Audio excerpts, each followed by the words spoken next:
Early, you already know. Hot man, strategize, man, you know how we go. The nigga that's putting in work is the nigga that blow. So I'm up early, you already know. I'm about to be a nigga to the punch, cheating other niggas lunch, sweaters on me. Anybody hit once now, I'm up like 5:46 in the morning. Yawning, me and my new morning, yawn plotting. Looking at that bright red spot in the sky, planning for January when it's only July. I made a joint called Early.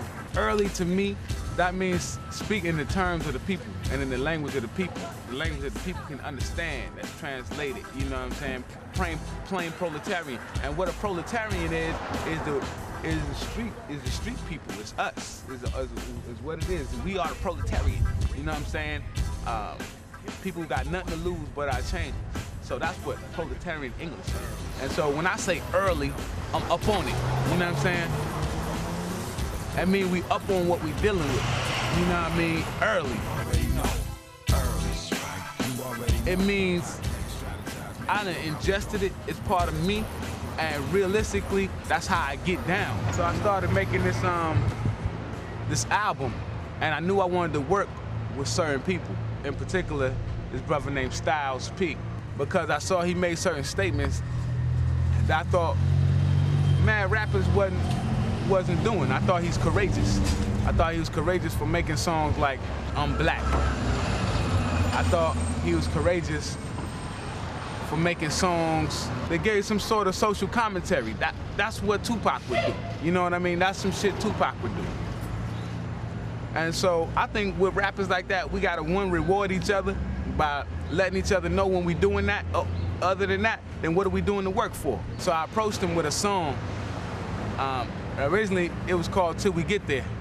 And I went to him and I gave him the track, and he told me that he wasn't feeling the track.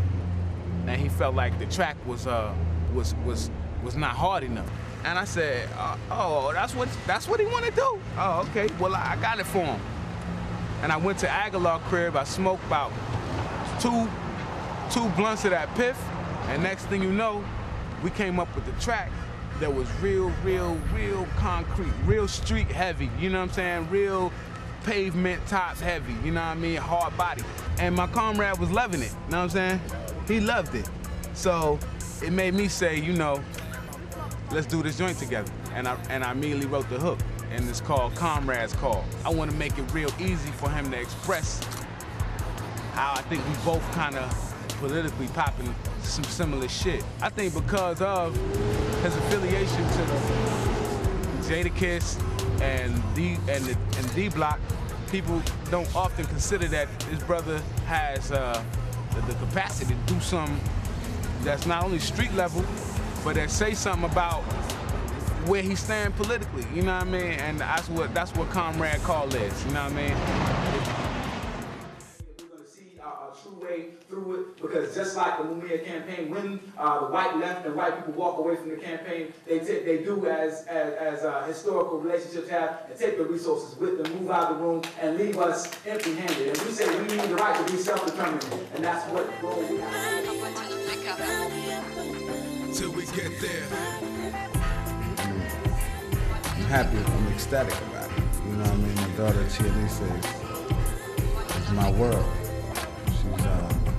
She's fantastic, and she's everything I see in myself. Yeah, man. That's what the family's about. That's why I made this album. That's why I gotta make these moves. You want it? I want it too. I'm hungry too. This business of music is really the business of confusion. You know what I'm saying? When you try to get into the entertainment business, which only one portion of it is hip-hop, it's really smoke and mirrors. And the most important thing that you have to learn is that if you get too educated, too smart, too fast, then you become an outcast. Nigga, you too smart. Nigga, you too smart. Just look at all the drama that you start. Did you know the whole world's smaller than you far? Is it art, imitate life, or just art? Nigga, you too smart. Nigga, you too smart. Yeah. Just look at all the drama that you start. Did you know the whole world's smaller than you far? Is it art, imitate life, or just art? Fuck friends. So my point is, like, for the future, what I have to do is lay down a foundation here that can grow forward. I think Babylon will fall. We see the ruling class in crisis all around the U.S., not only inside the government, but inside our homes. It's only a reflection of both. And the only way we're gonna pull ourselves out of it is self-government, self-reliance, and self-determination, period. Also recently came from Venezuela, getting down with Hugo Chavez. I'm about to take Mos Def and Dave Chappelle down there around the time that this album is dropping. That's where I'm gonna be. If you wanna know what's happening, when you're looking at this right now, I'm probably gonna be in Caracas because Hugo Chavez runs shit in Latin America. He's in partnership with Fidel Castro, and he's forming healthcare centers and giving oil. He's the #4 oil exporter in the world. That's just a little from M-1 International. Really, I can't even say too much more because I know the feds is out there watching you, looking at me, you bitch ass niggas. It's all good. Sit down at the table. Get a slice of history. You know what I'm saying? Before these lights go out on this small motherfucking planet. See, I'm the type of dude to put it on the line. Not to be rude, but I just wanna make you mine. Don't wanna own you, but to love you would be fine. Don't walk away, cause see, this ain't another line. See, I'm the serious type, I don't believe in the hype. To sit beside me, baby, tell me what you like. Are you a fire sign, a water sign? What you got on your mind? A man who knows just what he wants is what you sure to find. Love You Can't Borrow was a song that was inspired to me by Sly and the Family Stone. That's kind of where the hook was generated. The track was produced by Fabrizio Sadi, and through his relationship with Cassandra Wilson, she appears on the song, as well as a good brother. His name is Q-Tip. I call him Kamal, the abstract. And on Love You Can't Borrow, we just break it down about what's gonna be here the longest in the world, what's gonna last forever, and that's love. You know what I mean? That's not no soft shit either. That's real shit. You know what I mean? It's part and parcel to the concept of the album that I created, called Confidential. It's the title track to the album. There's a young lady who worked with me who's very important to my album. Her name is Ray. I spell R-E.